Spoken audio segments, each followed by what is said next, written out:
So I'm Karen Englert, and this is my husband, Jeffrey Englert. We have been together about 10 years. We've been married for 8.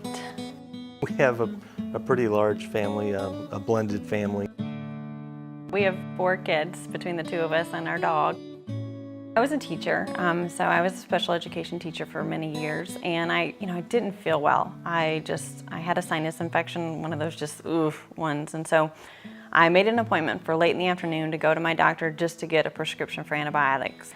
So I go in and the nurse calls me back to do just the basic checks that nurses always do, your blood pressure and your pulse and all that kind of stuff. And she took my heart rate, did fingers on the wrist, and she asked me if I was running before I was in there. And I thought, well, that's a really silly question.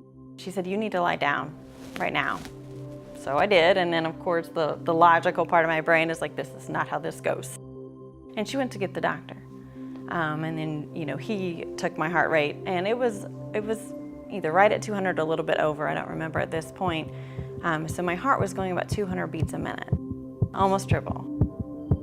So the doctor, flips through my chart very quickly, and he's studying everything, and finally he says, why didn't you tell us that you had, a heart problem?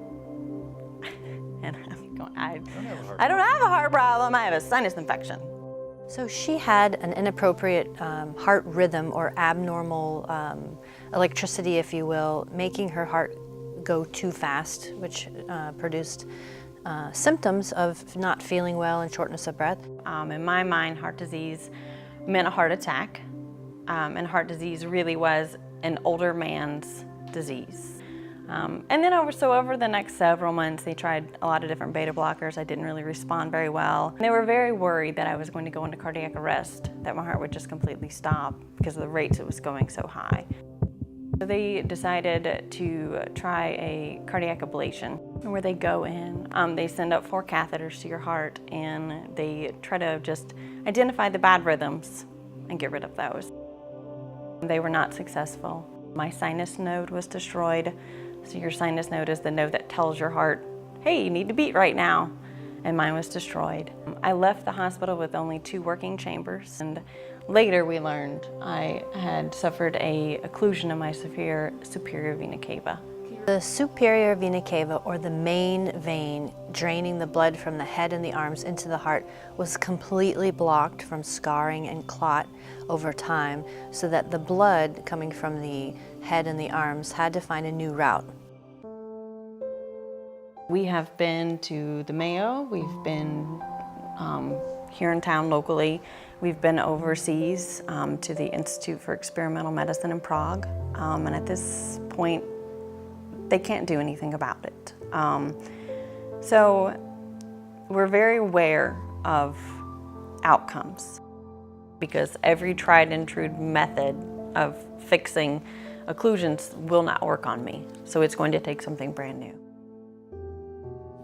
I will die. And I am not ready for that.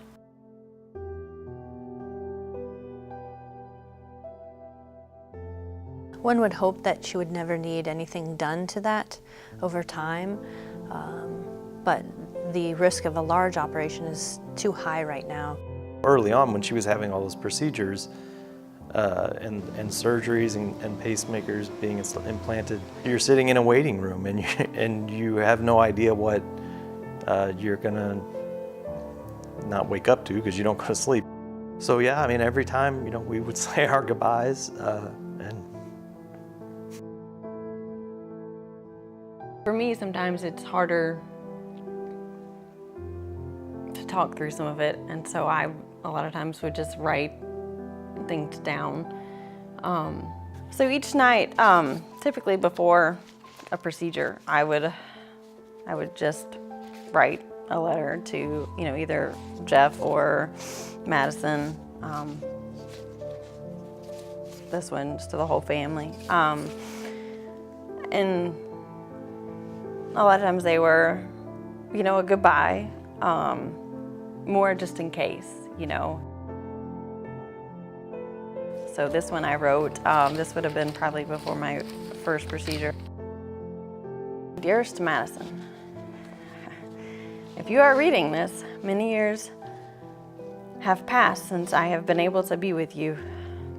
I want you to know how much Mommy loves you. You are a beautiful girl, so full of life, love, spirit, and energy. I have always been so proud to call you my Madison. Even though I cannot be there with you each day, always know Mommy is with you in spirit.